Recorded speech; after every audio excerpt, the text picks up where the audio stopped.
চলো চলো ষষ্ঠীর মধ্যে কি কি করলাম সবটাই তোমাদের সাথে শেয়ার করব। তো ষষ্ঠীর মধ্যে বেরিয়ে গেছি একটু পুজো দেখার জন্য। এটা তেলিয়ামুড়াই ছিল, আমি অন্যখানে যাইনি। তো ভাবলাম কোনো সময় বেরোই না, তো আজকে ষষ্ঠীর সময় একটু বেরিয়ে আসি। তো আমি একা না, আমার সাথে আমার এক ফ্রেন্ড ছিল।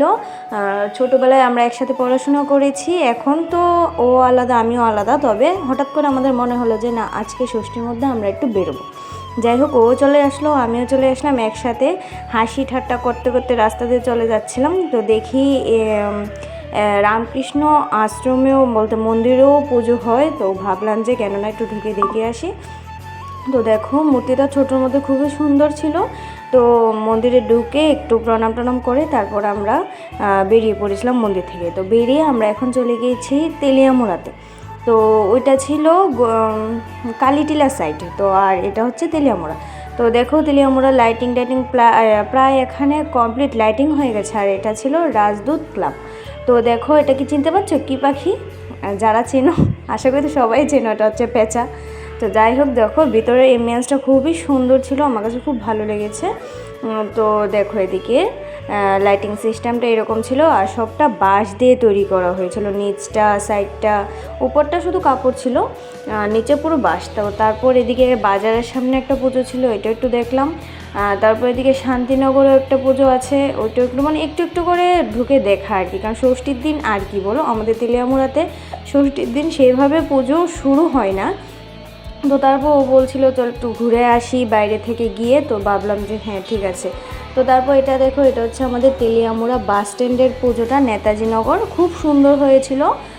ওইটা টিস্যু পেপার না, তবে টিস্যুর ব্যাগের যে টিস্যুগুলো হয় না, ওই ব্যাগের কাপড়গুলো দিয়ে সবটা বানানো হয়েছে, খুবই সুন্দর হয়েছিল।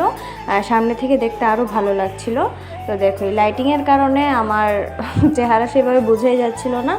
তো তারপর আমরা আস্তে আস্তে ভেতরে ঢুকছিলাম। এটা হচ্ছে বাইরের জায়গাটা। তো এই দেখো, এটা হচ্ছে ভেতর। আর ঠাকুরটা কি দিয়ে বানিয়েছিল ঠিক বলতে পারছি না, কিন্তু খুব সুন্দর হয়েছিল, একটু ইউনিক হয়েছিল। আর দেখো, ওরা কাজই করছিল, ওরা নিচে কার্পেট পাচ্ছিল। তো আমরা এই সময় গিয়েছি, কাজ প্রায় শেষ হয়নি, 95 কমপ্লিট, আর 5% কাজ ওদের হচ্ছিল। তো এই সময় আমরা পুজো দেখছিলাম। দেখো ভেতরটা কি সুন্দর হয়েছে। আর আমি একটু পোজ না দিলে হয় বলো, ভিডিও দেবো তোমাদেরকে, একটু পোজ দেবো না? তো দেখো, তোমরা কারা কারা বলো তো ষষ্ঠীর সময় পুজো দেখতে বেরিয়ে গেছো? তাও তারপর ঘুরবো গাড়বো, খাওয়া দাওয়া না করলে তো হয় না। তারপর চলে আসলাম এখানে একটু খাওয়া দাওয়া করার জন্য। দেখছিলাম কি খাবো কি খাবো, যে দাম কি বলবো, ষষ্ঠীর দিনই যদি এত দাম দিয়ে খেয়ে নিই, বাকি দিন কী খাবো। তো তারপর এখানে রেস্টুরেন্ট থেকে বেরিয়ে আমরা চলে আসলাম বাইরে, একটা ধাবার মতো ছিল ওইখানে। ভাবলাম যে মোমো খাবো রেস্টুরেন্টে বসে, বাইরে গিয়ে খাই তার থেকে অনেক বেস্ট। তো তাই বাইরে চলে আসলাম। দেখো, এখানে আমরা দু বান্ধবী মিলে 2 প্লেট মোমো নিয়ে নিয়েছি। তো মোমোটা সত্যি কথা বলতে অসাধারণ ছিল, চাটনিগুলো অসাধারণ ছিল। জানি না পুজোর সময় সেই টেস্ট থাকবে কি না, তবে ষষ্ঠীর সময় ছিল। আর অরিজিনালি সপ্তমী অষ্টমী নবমী মানুষ হয় বেশি, আর টেস্ট সব চেঞ্জ হয়ে যায়। যাই হোক, তারপর আইসক্রিম খেয়ে বাড়ি চলে আসলাম। ব্লগটা ভালো লাগলে একটা লাইক করে দিও।